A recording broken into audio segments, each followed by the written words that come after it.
प्यारे बच्चों, नमस्कार। एजुकेशन स्कूल परिवार में आपका स्वागत है। हम एसएससी जीडी के प्रीवियस पेपर सोल्व कर रहे थे। 13 जनवरी 2023 पहली शिफ्ट के हमने 10 क्वेश्चन सोल्व कर लिए थे। क्वेश्चन नंबर 11 पे चलो।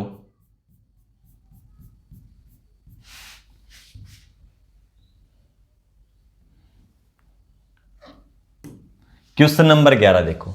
एक समकोण त्रिभुज का क्षेत्रफल 42 वर्ग सेंटीमीटर है। यदि इसका लंब 10 सेंटीमीटर है तो इसके आधार की लंबाई ज्ञात करें। समकोण त्रिभुज में जिसका एक कोण 90 डिग्री का हो, ये बना दिया हमने समकोण त्रिभुज। ठीक है, ये क्या होता है? आधार यानी बेस। ठीक है, ये हो जाता है भाई लंब, परपेंडिकुलर। ठीक है, और ये क्या होता है? कर्ण, हाइपोटेनियस। इसका क्षेत्रफल निकालना हो, देखो हमारे पास क्या है? लंब दे रखा है 10 सेंटीमीटर, ये 10 बता रखा है, और इसका एरिया हमें बता रखा है। एरिया निकालने का फॉर्मूला क्या होता है भाई? 1/2 आधार गुणा ऊंचाई, आधार गुणा ऊंचाई।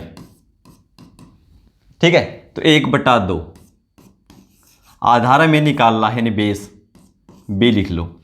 ऊंचाई कितनी, लंबाई कितनी दे रखी है? ठीक है, इसको ऊंचाई बोल दो, कोई दिक्कत नहीं। ठीक है, ऊंचाई या लंब एक ही बात है। कितनी? 10 सेंटीमीटर। उसका एरिया कितना है? 42 वर्ग सेंटीमीटर। 1/2 आधार गुणा ऊंचाई। ठीक है, अब देखो आधार में निकालना है तो दो साइड जाके गुणा में हो जाएगा। 42 को 2 से गुणा करेंगे 84। इस साइड 10 गुणा में है, इस साइड जाएगा तो भाग में, एक अंक के बाद दशमलव लगा दो। कितना आ जाएगा? 8.4 सेंटीमीटर। फिर 2 से कैंसिल करोगे 5 बार में, फिर 5 से भाग दोगे, टाइम लगेगा। सीधा ही चलो, 10 से एक अंक के बाद दशमलव लगा दो, तो आधार कितना हो जाएगा? 8.4 centimetre. Option C. Question number 12 पे चलो। एक ठोस गोले को 2 बराबर भागों में काटा जाता है। प्रत्येक गोलार्ध यानी गोले का आधा भाग के कुल पृष्ठीय क्षेत्रफल का ठोस गोले के कुल पृष्ठीय क्षेत्रफल से अनुपात कितना होगा? भी देखो, पहले क्या है? प्रत्येक गोलार्ध यानी अर्धगोला, और बाद में ठोस गोला। ठीक है, गोलार्ध, गोलार्ध और गोला, इनके कुल पृष्ठीय क्षेत्रफल का अनुपात पूछा। भाई कोई गोला है, गोले को काट देंगे, त्रिज्या तो सेम रहेगी ना, भाई 2 भागों में काट देंगे, त्रिज्या तो बराबर रहेगी। तो देखो अर्धगोले का कुल पृष्ठीय क्षेत्रफल, टोटल सरफेस एरिया, तो क्या हो जाएगा? देखो गोले का होता है भाई 4πr², 4πr², लेकिन गोला आधा कर देंगे तो अर्धगोले का क्या होता है? वक्र पृष्ठीय क्षेत्रफल 2πr²। लेकिन कुल पृष्ठीय क्षेत्रफल निकालेंगे तो क्या हो जाएगा? जो ऊपर से भाग काटा गया है उस पर क्या है? सर्कल है एक, तो सर्कल का उसमें और ऐड हो जाएगा टोटल निकालेंगे तो। यानी सर्कल का क्या होता है क्षेत्रफल? πr²। तो 2πr पहले से होता है 2πr² और πr² और जुड़ जाता है, तो क्या हो जाता है? 3πr² अर्धगोले का। ठीक है, कुल पृष्ठीय क्षेत्रफल।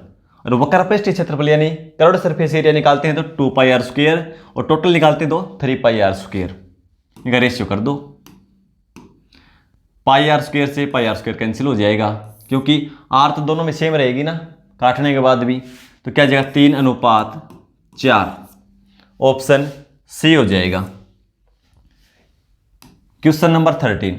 एक सोफा सेट 10%, 5% और 2% की 3 क्रमिक छूटों के साथ बिक्री के लिए उपलब्ध है। यदि इसका अंकित मूल्य 18,000 रुपये है तो सोफा सेट का शुद्ध विक्रय मूल्य ज्ञात करें। ये देखो कितना है अंकित मूल्य?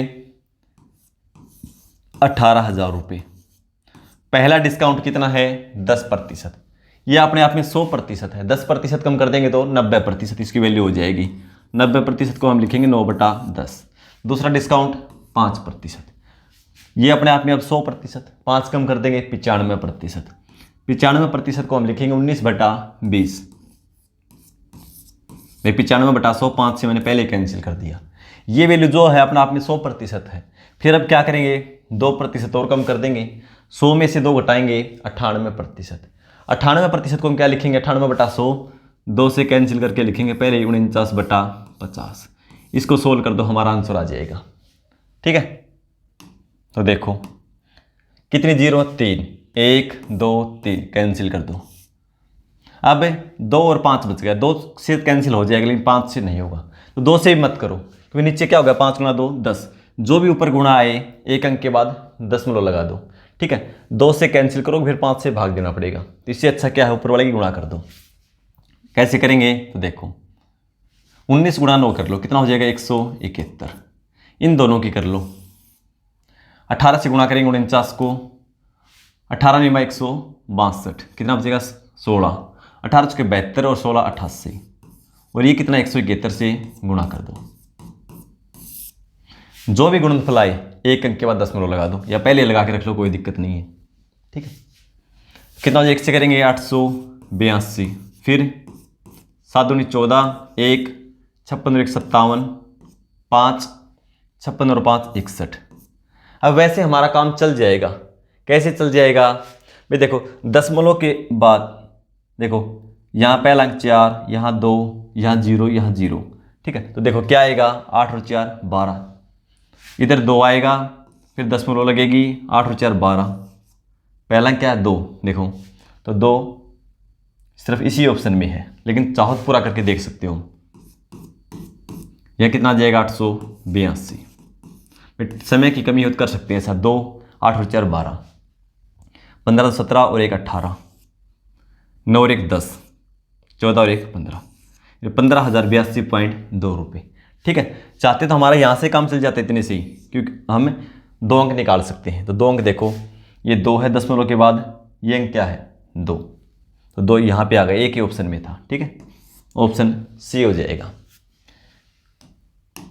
क्वेश्चन नंबर 14 देखो, पी एक कार्य को 200 दिनों में कर सकता है, क्यू और आर समान कार्य को 100 दिनों में कर सकते हैं। भाई पी तो एक कार्य को 200 दिन में, और क्यू और आर, क्यू प्लस आर उस कार्य को 100 दिनों में कर सकते हैं। पी क्यू आर ने एक साथ कार्य शुरू किया, उन्होंने 40 दिनों तक एक साथ काम किया, और फिर क्यू ने काम छोड़ दिया। किसने छोड़ा है, क्यू ने, क्यू नहीं छोड़ा काम, इसने छोड़ा है। और पी और आर ने साथ मिलकर शेष कार्य को 40 दिनों में पूरा किया। ज्ञात करें कि क्या वो अकेले कितने दिनों में कुल कार्य कर सकता है। तो देखो कुल काम के लिए एलसीएम कितना हो जाएगा 200, 200 से भाग देंगे 1, ये करता है एक दिन में 1 यूनिट, ये दोनों एक दिन में 2 यूनिट, तीनों ने साथ मिलकर किया तो कितना काम कर देंगे एक दिन में 3 यूनिट। कितने दिन साथ किया 40 दिन, तो 40 दिन में 120 यूनिट कार्य कर दिया। शेष कितना बच गया, 200 में से 120 घटा दो, 80 यूनिट। ये किसने किया है, पी और आर ने शेष कार्य कितने दिन में, 40 दिनों में। तो एक दिन में कितना करेंगे पी और आर, पी प्लस आर, एक दिन का काम आ जाएगा, 40 से भाग दे दो, कितना आ जाएगा, दोनों का 2 यूनिट। पी और आर एक दिन में करते हैं 2 यूनिट, पी का हमें पता है कितना करता है 1 यूनिट, तो आर भी इसका मतलब कितना करता है 1 यूनिट। आर का पता चल गया 1 यूनिट करता है, तो अब क्यू का पता चल सकता है कि दोनों मिलकर करते हैं 2 यूनिट, तो आर 1 करता है तो क्यू भी 1 यूनिट। कुल काम कितना है 200 यूनिट। किससे करवाना है, क्यू से। एक दिन में 1 करता है तो कितना समय लेगा 200 दिन। ठीक है, ऑप्शन ए हो जाएगा। क्वेश्चन नंबर 15 पे चलो। 256 और 484 का मध्यानुपाती ज्ञात कीजिए। बिल्कुल सिंपल है, मध्यानुपाती निकालना है। ये क्या ए और ये क्या सी, बी का मान निकालना है। कुछ नहीं, दोनों की गुणा कर दो और इसका वर्गमूल निकाल दो। सिंपल क्वेश्चन है बिल्कुल। ठीक है, 16 गुणा में 22, 16 और 22 की गुणा कर दो, वही हमारा आंसर होगा। होता कैसे है तो देख लो एक बार, ए अनुपात बी समानुपात बी अनुपात सी, ये होता भाई। तो ए का संबंध बी से है, वही बी और सी का होना चाहिए। ठीक है, तो क्या हो जाता है, मध्य पदों की गुण जो भी होता है गुणा, वो बाहरी पदों की गुणा के बराबर होता है गुणनफल के। तो बी स्क्वायर बराबर क्या होता है ए सी, बी का मान निकालेंगे तो ए सी का वर्गमूल निकाल दो, यह मान रख के देख लो। ठीक है, क्या हो जाएगा 256, ये 484, ये क्या है ए और सी, बी का मान चाहिए, यानी बी स्क्वायर की वैल्यू ये है, बी का मान चाहिए हमें, तो क्या करेंगे इसका वर्गमूल निकाल दो, बस इतना ही है। ये आ जाएगा 16 और ये आ जाएगा 22, 16 गुणा 2 32, 3 32 और 3 35, तो मध्यानुपाती कितना होगा 352, ऑप्शन ए हो जाएगा। क्वेश्चन नंबर 16, शांत जल में एक नाव की चाल 9 किलोमीटर प्रति घंटा है, जबकि धारा की चाल 1.5 किलोमीटर प्रति घंटा है। एक आदमी नाव से 105 किलोमीटर दूर सीधे एक स्थान पर जाता है और फिर अपने प्राथमिक स्थान पर लौट आता है। उसके द्वारा लिया गया कुल आएगा भाई, कुल समय ज्ञात कीजिए। कुल समय ज्ञात करना है। देखो शांत जल में देखो शांत जल की चाल कितनी है 9 किलोमीटर प्रति घंटा। जब धारा की दिशा में चलेंगे, जिस दिशा में पानी का बहाव है उसमें क्या होगा, धारा की चाल जुड़ जाती है, तो चाल कितनी हो जाएगी 9 + 1.5, दिशा में जाएंगे तो 10.5 किलोमीटर प्रति घंटा हो जाएगी। और विपरीत दिशा में जाएंगे चाल क्या होगी, धारा की चाल शांत जल में से घट जाएगी, यानी 9 - 1.5 कितनी हो जाएगी 7.5 किलोमीटर प्रति घंटा। दूरी दोनों के लिए सेम है, कितनी है 105 किलोमीटर। जाना भी 105 और आना भी 105। पहले क्या बोला है, स्थान पर जाता है, तो एक साइड दिशा में जाएगा तो चाल कितनी हो जाएगी 10.5 किलोमीटर प्रति घंटा, तो दूरी बटा चाल। विपरीत दिशा में जाएगा तो दूरी तो सेम है, चाल क्या हो जाएगी 7.5 किलोमीटर प्रति घंटा। ठीक है, ये भी समय आएगा, ये भी समय आएगा। कुल समय ज्ञात करना, दोनों को जोड़ देना। ठीक है, अब देखो दशमलव हटा दो, ऊपर 0 लगा दो, इसकी भी दशमलव हटा दो, 0 लगा दो। 105 ये 1050 कैंसिल करेंगे तो 10 बार में 10 घंटे का समय यहाँ लगेगा। 25 से 3 2500 के 100 बचेगा 5 25 दूनी 50, 3 से 14 10 घंटे यहाँ और 14 घंटे यहाँ, कुल समय कितना हो गया 24 घंटे लगेगा भाई। ठीक है, ठीक है ना, 24 घंटे, ऑप्शन ए हो जाएगा।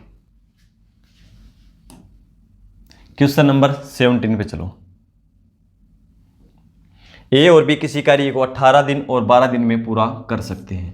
भाई ए और बी 18 दिन में, ए 18 में, बी 12 में।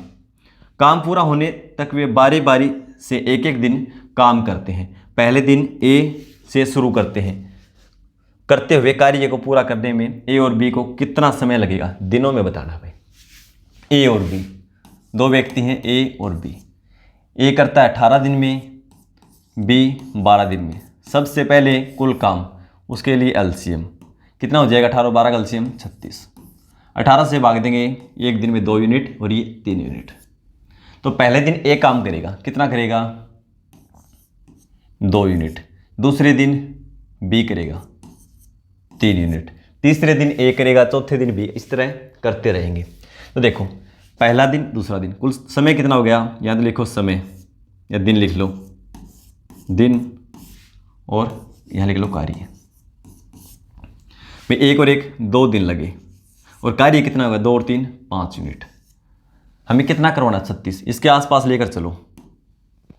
5 को 6 से गुणा करेंगे 30, 7 से करेंगे 35, 8 से करेंगे ज़्यादा हो जाएगा, 7 से गुणा कर लो। कार्य को 7 गुना कर दिया तो समय भी 7 गुना, इन 14 दिन हो गए और कार्य कितना हो गया 35 यूनिट। करवाना कितना हमें 36 यूनिट, 1 यूनिट बचा है। अब बारी किसकी आएगी, अब बारी ए की आएगी। एक दिन में 2 यूनिट, करवाना कितना है 1 यूनिट बचा हुआ है, उसके लिए कितना समय लगेगा 1/2 दिन। ठीक है, क्योंकि 1 यूनिट बचा हुआ तो इस समय कितना लेगा 1/2 दिन। समय कितना होगा 14 सही 1/2 दिन। कुल समय कितना लगा 14 सही 1/2 दिन, या 14.5 दिन भी लिख सकते हैं इसको भैया हम। ठीक है, ऑप्शन सी हो जाएगा। क्वेश्चन नंबर 18 पे चलो। एक निश्चित धनराशि पर 2 वर्ष के लिए 4% वार्षिक की दर से साधारण ब्याज और वार्षिक रूप से चक्रवृद्धि होने वाले चक्रवृद्धि ब्याज के बीच का अंतर 80 रुपये है। तो बताइए कि धनराशि कितनी है। हमें धनराशि निकालनी है। तो कैसे निकालेंगे? एक तो मैंने पिछली शिफ्ट में भी ऐसा क्वेश्चन आया था, उसमें फॉर्मूला बताया था। दूसरा क्या है, तरीके से कैसे चलेंगे, देखो सबसे पहले रेट लिखो, कितनी है 4%। 4% का मतलब 1/25। धनराशि है ना, ऐसी संख्या मानेंगे जो 25 से 2 बार में कैंसिल हो जाए, 2 बार में कैंसिल हो जाए 25 से, तो इसका स्क्वायर मान लो, कितनी हो जाएगी 625। 2 वर्ष का ब्याज निकालना है, 1/25 करेंगे, इसका कितना हो जाएगा 25। पहले वर्ष साधारण ब्याज 25, दूसरे वर्ष भी साधारण ब्याज 25, लेकिन चक्रवृद्धि ब्याज निकालेंगे तो ब्याज के ऊपर ब्याज, इसका 1/25 करेंगे कितना हो जाएगा 1। ठीक है, अब देखो भाई ये पहले वर्ष का साधारण ब्याज, ये दूसरे वर्ष का साधारण ब्याज, चक्रवृद्धि ब्याज निकालेंगे 2 वर्ष का, तो सभी को जोड़ दो, 50 और 51 हो जाएगा। लेकिन क्वेश्चन में क्या बता रखा है, अंतर कितना है 80 रुपये। हमारा अंतर कितना आया, अंतर तो 1 ही रुपये आया, 1 रुपये, और क्वेश्चन क्या बोल रहा है 80 रुपये का अंतर है, तो इसका 1 यूनिट की वैल्यू कितनी है 80, 1 यूनिट की वैल्यू 80। हमें क्या निकालना है धनराशि, धनराशि हमने कितनी मानी थी 625, तो 625 को 80 से गुणा कर दो भाई, हमारा आंसर आ जाएगा। 80 से गुणा करेंगे तो 0, 8 5 40, 4 16 और 4 20, 2 48 और 2 50, धनराशि कितनी है 50,000। एक तरीका तो ये है। दूसरा मैंने फॉर्मूला बताया था कल आपको, क्या बताया था, पिछली वीडियो में बताया था, पिछली शिफ्ट थी ना इससे पिछले वाली, उसमें भी सेम क्वेश्चन था, D बराबर P इंटू R/100 का स्क्वायर। ये 2 वर्ष का हो तो उसके लिए भैया, D का मतलब क्या है डिफरेंस, 2 वर्ष के लिए भैया, P का मतलब प्रिंसिपल, R का मतलब रेट बटा में 100, इनका स्क्वायर कर दो। इनमें से यदि अंतर निकालना वो भी निकाल सकते हैं, मूलधन भी निकाल सकते हैं और दर भी निकाल सकते हैं। इससे समय बताई दिया मैंने, 2 वर्ष के लिए लागू हुई। दूसरा तरीका ये है, ठीक है, तो हमारा आंसर क्या हो जाएगा 50,000 रुपये। क्वेश्चन नंबर 19, ए और बी के बीच एक चुनाव में बी ने 16,200 मत प्राप्त किया और ए को कुल मतों के 8% से हराया। जीता कौन है भाई, बी। ए को हराया है 8% मतों से। यदि कोई अवैध मत नहीं है तो ए और बी के मतों में कितना अंतर है। प्रतिशत का तो हमें पता है 8 का, मतों में संख्या में पूछा है कितना है, ए और बी। बी को कितना मत मिला भाई 16,200। प्रतिशत में बता रखा है भाई, 8% किसको ज़्यादा मिले हैं, बी को। देखो ए को कुल मतों के 8% से हराया, इसका मतलब बी को 8% ज़्यादा मिले हैं। तो कैसे कर सकते हैं इनका प्रतिशत में बंटवारा हम, या तो 100 में से 8 घटा दो, कितना आएगा 92, दोनों को 2 से भाग कर दो, 92 को 46, इसको भी 46 दे दो, इसको भी 46 दे दो। बी को 8 ज़्यादा मिले हैं तो इसमें 8 जोड़ दो, 46 और 8 54, ये हो जाएगा 46। दूसरा तरीका क्या है, इसको 2 से भाग दे दो 8 को, कितना आएगा 4, 8 को 2 से भाग दे देंगे 4%। तो क्या करें, दोनों 50-50 बांट दिया हमने, तो इसको तो 50 में से 4 घटा दो, कितना आएगा 46, इसको 50 में 4 जोड़ दो 54, ठीक है भाई 8% ज़्यादा हो गई। अब बी को बता रखा है कितने 16,200 मत मिले, प्रतिशत में कितना है 54%। तो 54% की वैल्यू क्या है 16,200, 1% की निकालेंगे, 54 से भाग दे दिया। निकालना क्या है भाई, कितने मतों से हराया, अंतर निकालना है। तो अंतर कितना प्रतिशत में इनका, ये 46% है और ये 54, क्वेश्चन में बता ही रखा है 8%, ने 8% की वैल्यू चाहिए हमें, तो गुणा में 8, इसको सोल्व कर दो। 3 बार में करेंगे, 50 गुणा 3 150, 4 3 12, 162 हो जाएगा, 3 2 0 300, 8 गुणा 3 24, यानी मतों का अंतर कितना है 2,400 का। Option D. क्वेश्चन नंबर 20, वह अधिकतम संभावित लंबाई ज्ञात करें जिसका उपयोग 8 मीटर 75 सेंटीमीटर, 1.75 मीटर और 12 मीटर 20 सेंटीमीटर लंबाई को सटीक रूप से मापने के लिए किया जा सकता है भाई, जिसका उपयोग करना है। ठीक है, इन्हें अच्छी अब निकालना, कहने की बात ये है। तो सभी को पहले तो या तो मीटर में बदलो या सेंटीमीटर में। आंसर हमारा सेंटीमीटर में है तो सेंटीमीटर में बदल लो। क्या है 8 मीटर 75 सेंटीमीटर, 1 मीटर में 100 सेंटीमीटर होते हैं भाई, तो 8 में कितने हो जाएंगे 800 और 75 ये हैं, 875 सेंटीमीटर। दूसरा 1.75 मीटर, 100 से गुणा कर दो इसको भी, कितना हो जाएगा 175 सेंटीमीटर। और तीसरा कितना है 12 मीटर 20 सेंटीमीटर, यानी 1200 और 20 1220 सेंटीमीटर। इनका HCF निकालना है भाई, सिंपल है बिल्कुल निकालने का तरीका, ठीक है। HCF निकालना है। देखो ऑप्शन क्या क्या है भाई, देखो 10 20, 10 और 20 पहले ही काट दो, क्योंकि इकाई का अंक देखो जीरो नहीं है, जीरो नहीं है, इसमें नहीं है जीरो, इसमें भी नहीं है भाई। ये 10 से भाग पूरा पूरा नहीं जाएगा, न 20 से जाएगा, न ये जाएगा, ठीक है। तो तीनों का जाना जरूरी है, तो ये तो हो ही नहीं सकते। अब क्या बच गए 5 और 15। HCF अधिक से अधिक बड़ी से बड़ी संख्या निकालनी होती है भाई। तो 15 देखो एक बार भाई, 5 से तो तीनों भाग जाती है, ये भी जाती है, ये भी। 15 से चेक कर लो। कैसे चेक करेंगे, जो संख्या 3 और 5 दोनों से जाएगी वो 15 से भी जाएगी। 3 से देखो 8 और 7 15, 15 और 5 20, 20 3 से भाग नहीं जाएगा, तो 15 से भी नहीं जाएगा, तो ये भी नहीं हो सकता। तो HCF क्या होगा हमारा 5। तो अधिकतम लंबाई क्या होगी उसकी 5 सेंटीमीटर। ऑप्शन डी हो जाएगा। तो इस शिफ्ट के हमने 20 क्वेश्चन सोल्व कर लिए हैं। मिलते हैं अगली क्लास में, धन्यवाद।